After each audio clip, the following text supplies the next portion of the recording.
রাজনৈতিক সমাবেশে পদদলিতের ঘটনা এখন তামিলনাড়ুর রাজনীতিতে আলোচনার কেন্দ্রবিন্দু।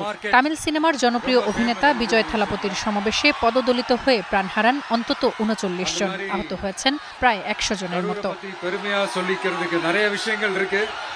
বিজয়ের রাজনৈতিক দল তামিলগা ভেট্রি কাজাগম টিভিকে একটি নির্বাচনী সভায় পদপৃষ্ঠের ঘটনায় ২ দিনের মাথায় ফৌজদারি মামলা করেছে পুলিশ। আসামি করা হয়েছে দলটির শীর্ষস্থানীয় নেতাদের। জানা গেছে, জেনারেল সেক্রেটারি বুসি আনন্দ ছাড়াও এই তালিকায় নাম রয়েছে আরও ২ নেতা নির্মল কুমার এবং ভিপি মাথিয়া লাগানের। মামলায় জনসমাবেশে বেহিসেবি লোক জমায়েতের অভিযোগ তোলা হয়েছে। অভিযোগ করা হয়, সমাবেশের জন্য ১০,০০০ লোকের অনুমতি চাওয়া হলেও জড়ো করা হয় দ্বিগুণ মানুষ। প্রায় ২০,০০০ মানুষের কারণে অতিরিক্ত ভিড়ে বাড়ে বিশৃঙ্খলা, আর তাতেই হুড়োহুড়ি বেঁধে যায়, যা এক পর্যায়ে মর্মান্তিক মৃত্যুর কারণ হয় বহু মানুষের।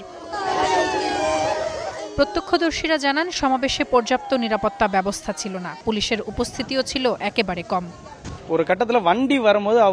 বিজয়ের গাড়িকে ভিড় ঠেলেই এগিয়ে যেতে বলেছিল পুলিশ, তখনই বিশৃঙ্খলা শুরু হয়। মানুষ সমাবেশ স্থলে ঢুকেছিল, কিন্তু বেরোনোর কোনো রাস্তা ছিল না, নিরাপত্তা ছিল নামমাত্র। সেদিন যদি এখনকার মতো পুলিশ থাকতো, এত মানুষকে হয়তো মরতে হতো না।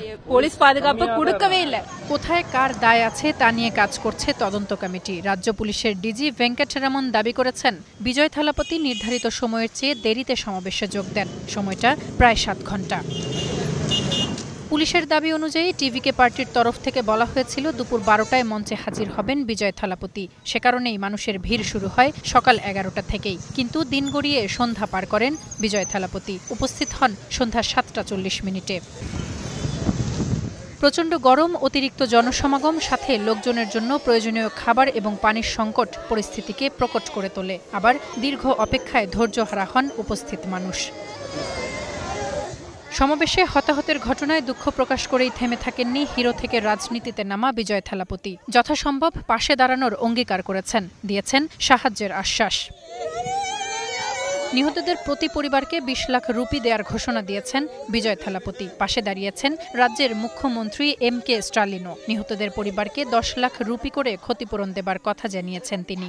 এছাড়া রাজ্য সরকার আহতদের চিকিৎসাতেও সহায়তার হাত বাড়িয়েছেন। তাসফিয়া তামান্না, স্টার নিউজ।